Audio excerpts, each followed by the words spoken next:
Vamos a aclarar la segunda vía, que es la vía intrínseca, para la formación de un tapón plaquetario, como os pone aquí, pero que sea fuerte. Daros cuenta que el primer tapón, que es el amarillento, o también se le denomina tapón blanco, es un tapón pues, más bien débil y de hecho es irreversible, ¿vale? Para las lesiones muy superficiales.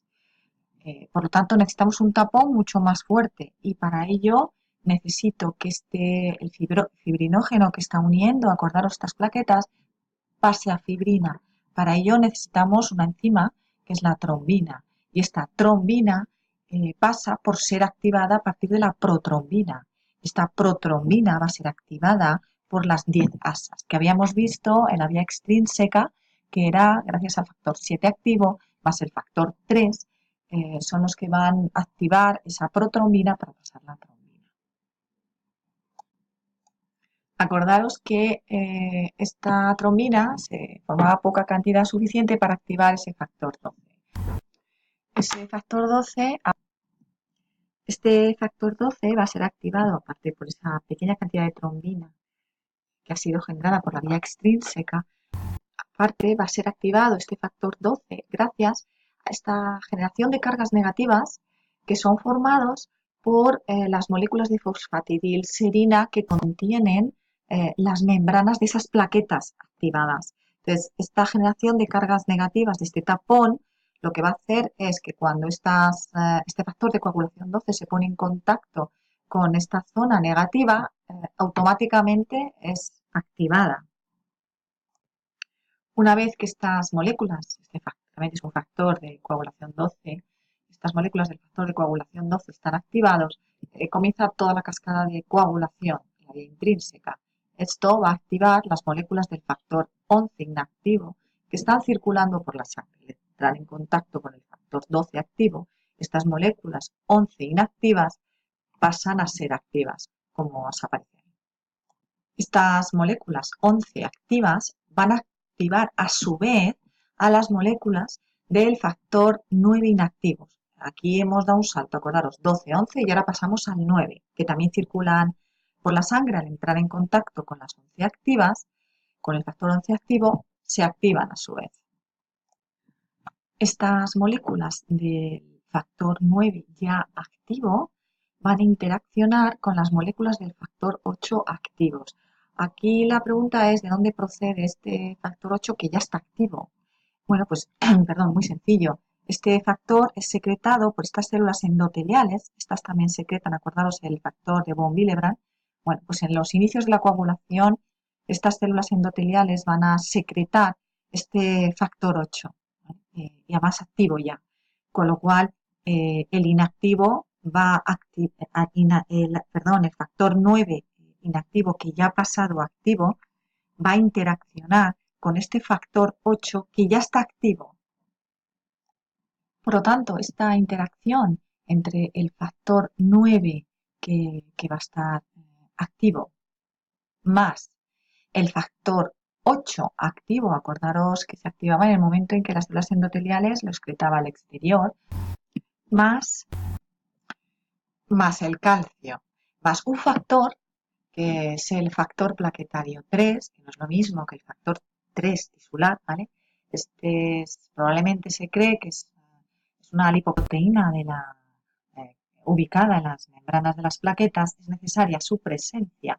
Entonces, este paquete de 4 lo que va a hacer es activar ese factor 10 que está inactivo, lo pasa a factor 10 activo. Este factor 10, que ya es el factor 10 activo, va a interactuar con el factor de coagulación 5 activo. Este factor de coagulación 5 está, como los demás factores de coagulación, está inactivo por la sangre. Acordaros esta pequeña concentración de trombina que ha sido formada gracias a la vía extrínseca es también de vital importancia porque va a activar el factor 5 inactivo que está en sangre. Una vez que está inactivo, reaccionará con el factor 10 activo, con el calcio otra vez y con ese factor de plaquetario 3. De tal forma que esto es lo que nosotros conocemos ya como una diezasa. Y lo que va a hacer es pasar esa protrombina a trombina que actuará sobre el fibrinógeno. Esta protrombina se le conoce también con el nombre de factor 2 inactivo. Va a ser activada, por eso que hemos dicho que es el factor tan importante, esa diezasa, lo que va a hacer es activar esta protrombina y la va a pasar a trombina. Es decir, que la protrombina es el factor 2 y la trombina es el factor 2 activo. Este factor 2 activo lo que va a hacer es va a actuar sobre el fibrinógeno. El fibrinógeno está por la sangre. Entonces, este fibrinógeno es como si, lo que os pone aquí, es como si lo fuera haciendo como hebras, ¿vale? Entonces, el fibrinógeno lo va a pasar a, digamos, a fibrina. ¿Y qué es esta fibrina? Pues realmente la fibrina son estas moléculas de fibrinógeno unidas, ¿no? Las va como juntando. Y entonces, este sumatorio de moléculas de fibrinógeno es lo que forma la fibrina o hilos. O sea, que realmente las va juntando. Acordaros que el fibrinógeno, esto es soluble en la sangre, mientras que estas hebras son insolubles. ¿Qué es lo que ocurre ahora? Bueno, pues estas hebras, perdón, estos hilos de fibrina, lo que van a hacer es ubicarse sobre este tapón primario. Es muy importante la trombina. ¿Por qué? Por una parte va a activar al factor 5, ¿vale? Para que, digamos, pueda unirse y formar esa diezasa. Aparte, esta trombina va a activar el factor 13 que está inactivo por la sangre. ¿Qué es lo que hace este factor 13? Tiene su propia función. Y es que este factor 13 lo que va a hacer es como enlazar unas hebras de fibrina con otras, porque nosotros podemos tener unas hebras de fibrina ubicarse sobre el tapón, pero se caerían, porque daos cuenta que la velocidad del torrente sanguíneo es muy elevado. Entonces, es como si fuera enlazando unos con otros, forma una red. Entonces, a esta técnica que utiliza este factor 12 activo se le denomina, es la técnica de los enlaces cruzados. Entonces, una vez que ha formado esta especie de red, se une a este tapón de tal forma que ahora estas plaquetas están muy bien amarradas y esto ya no, pues no se desprende. Y entonces esto ya estaría totalmente sellado. Bueno, pues ya ha pasado el tiempo, la pared del vaso sanguíneo está reparada y ese coágulo tiene que ser disuelto. Para poder disolver este coágulo que ya no es necesario, yo necesito una molécula que es la plasmina. La plasmina se obtiene a partir del plasminógeno plasminógeno está en la sangre. Bueno, pues estas moléculas de plasminógeno lo que van a hacer es pasar a plasmina. Y para poder pasar el plasminógeno a plasmina que va a disolver este coágulo, yo necesito unas moléculas que han sido secretadas por las células endoteliales, que es el activador tisular de plasminógeno. Este activador tisular lo que hace es pasar el plasminógeno a plasmina y así actuar sobre esta malla. Aquí lo veis. Es decir, ahora ya estas moléculas de plasmina que proceden del plasminógeno activadas por este factor van a actuar sobre ese tapón. Pero ¿cómo lo hacen? Pues muy fácil. Esta red de fibrina va a traer estas moléculas de plasmina, ¿vale? Entonces ahí van y lo que van a hacer es ir desintegrando, la van desarmando. Poco a poco, poco a poco, poco a poco.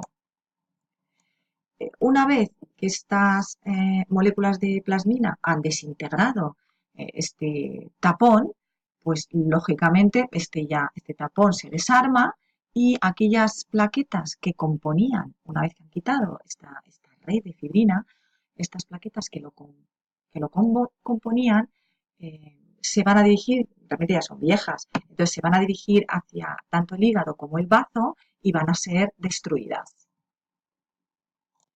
Vamos a repasar un poco los factores de coagulación. El 1 es el fibrinógeno, es soluble en sangre. El 2 es la protrombina. El 3 es el factor tisular. El 4 es el calcio. El 15 es un cofactor, el único cofactor que hay como factor de coagulación. El 7 es también sintetizado por el hígado. El 8 es sintetizado por las células endoteliales.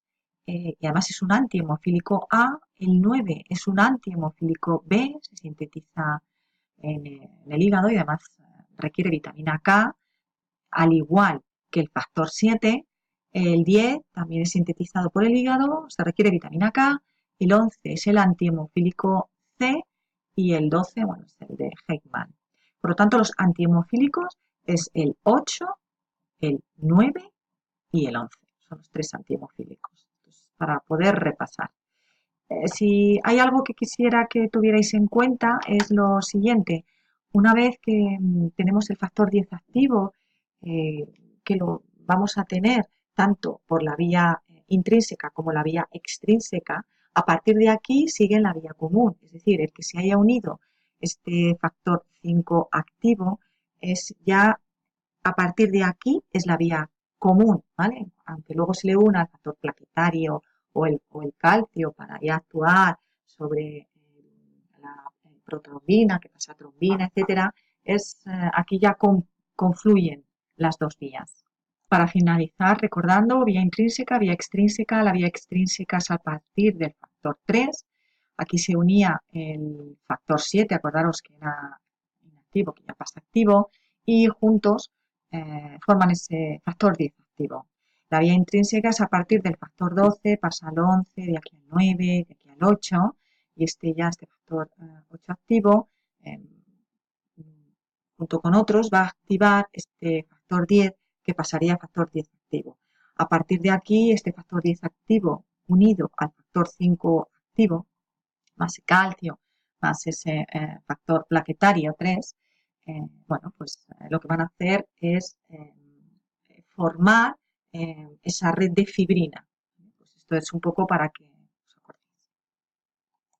Y para terminar, recordar simplemente que hay una serie de mecanismos que utiliza la sangre para evitar esa formación de coágulos cuando no son necesarios. Bueno, pues la expulsión por parte de las células endoteliales de estos dos elementos. Luego las células endoteliales tienen unas proteínas de membrana al cual se unen la antitrombina, por ejemplo. Es simplemente para que os leáis esto y os hagáis un poco una idea de que la misma sangre es capaz de utilizar una serie de técnicas para evitar esos trombos, ¿no? Entonces, sobre todo las células endoteliales, la importancia que tienen por estos elementos que tienen su superficie para inactivar los factores de coagulación que puedan haber quedado activos. En el momento en que se ha disuelto el trombo y tal, bueno, pues algunos quedarán inactivos y son las propias células endoteliales las que entre su excreción y las estructuras que tienen van inactivando aquellos que hayan podido quedar activos.